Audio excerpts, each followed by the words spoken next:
Ассалаумағалейкум YouTube көрермендері. 2019 жылы 3 бұқа алып көрдім эксперимент ретінде. Соның нәтижесін қазір сізге айтып бергім келіп жатыр. Және де видеода 1 тонна шыққан бұқаның егесімен сұхбат шығады қазір. Соңына дейін көріңіздер. Ал кеттік. Екі шетте ақ басты 141 мың теңгеден алдым. Мына қара бас 145-ке алдым. Екеуі сатылды бір айдың ішінде, біреу шайға 3 ай ұстадым. Тамыз айының соңында Георгиевка мал базарынан Чимкентте 3 бұқа алып көрдік. Екеуі 141 мың теңгеге түсті, біреуі 145 мың теңгеге. Қарабас 145 мың болды. Бір айдың ішінде сентябрьдің соңына дейін ұстадық. Үшеуінде базарға шығарып көрдік. Ақша керек болды. Екеуі ғана сатылды 165 мыңнан 330 мыңға. Шығын есептеп көрсек 30 күн тұрды. 3 килограммнан арпа жеді. Арпа 55 теңгеден болды тонналап. 10 мың теңге. Жолына 2 мың теңге кетті. Енді кірісін пайдасын есептесек, қазір 330 минус 141, бір бұқаның құны 145, қара бұқаның құны 10 мың жол, жем 2 мың жол. 32 мың теңге пайда. Неге шөпті есептемедің десеңіз, шөп өзіміздікі болды, және де сабан тағы да ол өзіміздікі болды. 3 айдың ішінде ортадағы ақбас осындай болды. Шамамен жасы 1 жасқа толды. Декабрдің соңында саттық 195 мың теңгеге. Үшінші бұқа 90 күн тұрды. Ақбас бұқаның құны 141 мың теңге болды. Шығын жемін есептеп көрсеңіз, 90 күн тұрды. Ол 4 килограммнан жеді. Баяғы арпа 55 теңгеден алынған 20 мың теңге кетті. Жеміне жолына 2 мың теңге кетсін. 2 мың. Енді пайдасы бағана айтқандай ол 195 мыңға сатылды.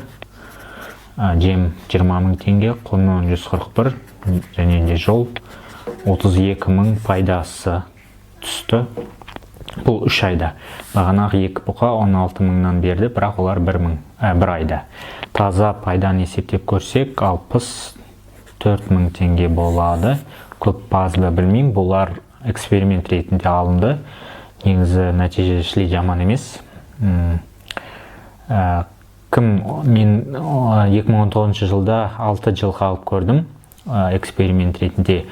Соның видеосы шықсын десеңіз, комментарийде плюс қойып қойыңыздар. Қазір видеода әрі қарай 1 тонна шыққан бұқаның егесімен сұхбат шығады. Өкінішке орай видеоны қоймаш деп айтты. Тек қана аудио және де субтитр шығады. Бірақ бәрібір қызықты шықты деп ойлаймын. Соңына дейін көріңіздер. Бірінші келгенде не, как укол бар емес? Противопаразитный. Қандай ол? Противопаразитный. Любой бар ба? Аптекада бар. Аптекада бар. Бір рет па? Бір рет кетеді. Бір рет противопаразитный. И бұл соның кейін жаңағы үстін қарау керек. Чтобы жаңағы үстінде кене, бит болмау керек. Паразиттер болмау керек. Үстінде бір қарап өткен жақсы. Егер укол аламаған жағдайда шомылдыратын дәрімен бір шомылдырып алу. Ақырындап, аздап қана, көп емес та. Сосын жаңағы первоначальный тамағын бірдесін көп бастамау керек азыздан. Например, 2 килограммнан болса, азанда 2 килограмм, кешке 2 килограмм. Уақытысыменен. Азанда. Жарты килодан бастап. Жарты кило бұл аз болады енді. 2 жасар болатын болса, например. 2 жасар болатын болса, азанда 2 килограмм, кешке 2 килограмм. Жаңағы жемінен. Кебу ма? Кебу бересіз ба? Или суға енді, смотря, әрқайсы әртүрлі.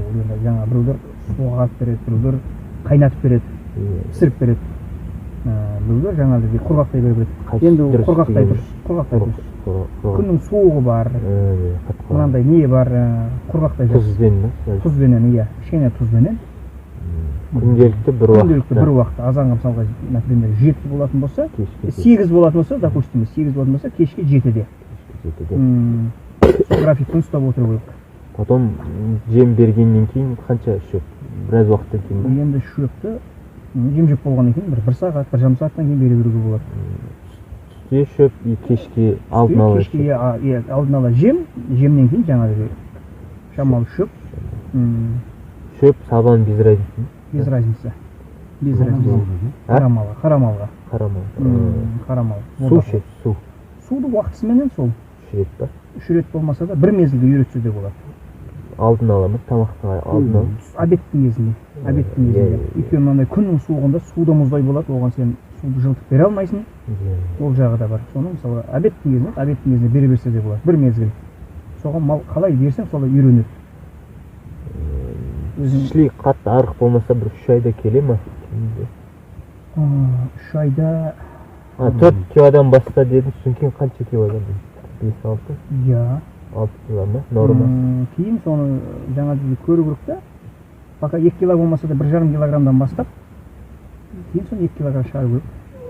Кейін ең соңында сол 3 килодан 3 кило 6 килограмм суточный норма.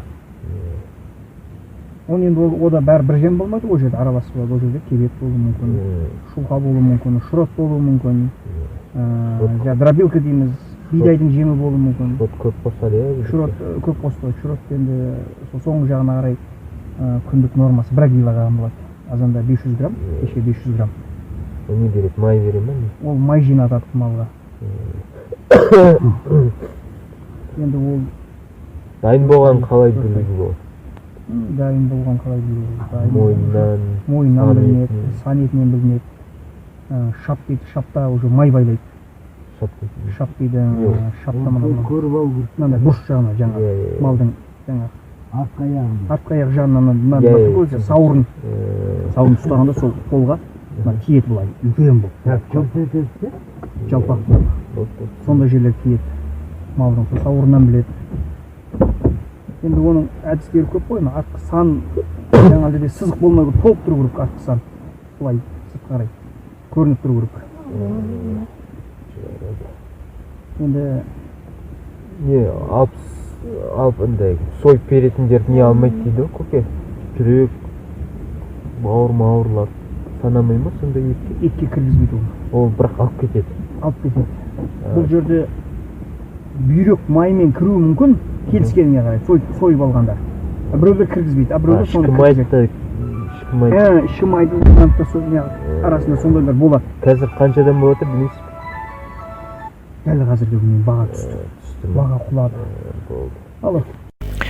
Өзіңіз көргеніңіздей алдыңызда осы сұхбаттың қорытындысы кімге керек болса скриншот жасап алыңыздар. Кімге менің 2019 жылғы алынған 6 жылқымның нәтижесі қызық болса плюсик қойыңыздар комментарийге. Видео қызықты болса лайк қойыңыздар, подписка жасаңыз. Көргеніңіз үшін рахмет, сау